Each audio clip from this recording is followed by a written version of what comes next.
S மக்களே, big pass first promo வந்துருச்சு. நான் நேற்றே சொன்னேன் இல்லையா, கண்டிப்பாக பார்வதிக்கும் பிரவீனுக்கும் வெடிக்கும் அப்படின்னு. அதான் வெடிச்சிருக்கு. ஏன்னா பார்வதி ட்ரிகர் பண்ணிட்டே இருப்பாங்க. அவங்களுக்கு அது மட்டும்தான் தெரியும். அடுத்தவங்களை ட்ரிகர் பண்ணுறது, மார்க் பண்ணுறது, ஹியூமிலியேட் பண்ணுறது, இதுதான் வந்து பார்வதியோட கேம் பிளே.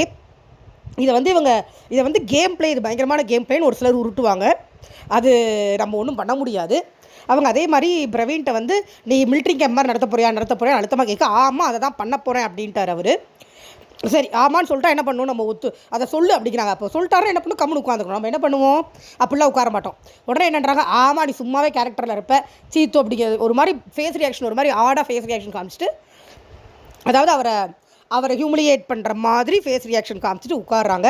இதோட ஃபஸ்ட் ப்ரோமோ முடியுது. இது எதிர்பார்த்த ப்ரோமோ தான். பார்வதி நேற்றே வந்து விசில் வாஷிங்கில் ஒரு கண்டென்ட் பண்ணலான்னு நினச்சாங்க. அந்த கண்டென்ட் பண்ண முடியல. அவங்களுக்கு கண்டென்ட் கொடுக்கணும், அக்லியாக கொடுக்கணும், அசிங்கமாக கொடுக்கணும். அதை வந்து வெளியில் இருக்கிறவங்க அவங்க தான் கண்டென்ட் கொடுக்குறாங்க, முட்டு கொடுக்கணும். இதுதான் வந்து அவங்களோட ஸ்ட்ராட்டஜி. ஸோ அதை பண்ணுறதுக்காக இவர்கிட்ட பிரவீன்ட்ட வம்பிழுத்துட்டாங்க. அதை பார்க்குறதுக்கு நம்மளுக்கு நாராசமாக இருக்குது அப்படிங்கிறது தான். ஆனாலும் மக்கள் அது கண்டென்ட்டுன்னு சொல்லி ஓட்டு போடுவாங்க. நம்ம சொல்கிறதுக்கு ஒன்றும் இல்லை. என்ன வேணாலும் பண்ணுங்கள். அடுத்த ப்ரோமோவோடு நான் வரேன். என்ன அக்லியாக போப்போன்னு தெரியல. ஏதாவது டாஸ்க் வந்தால் நல்லாயிருக்கும். டாஸ்க் வந்தால் நம்ம பார்க்கலாம். நான் பார்த்துட்டு வந்து போடுறேன். Thank you so much.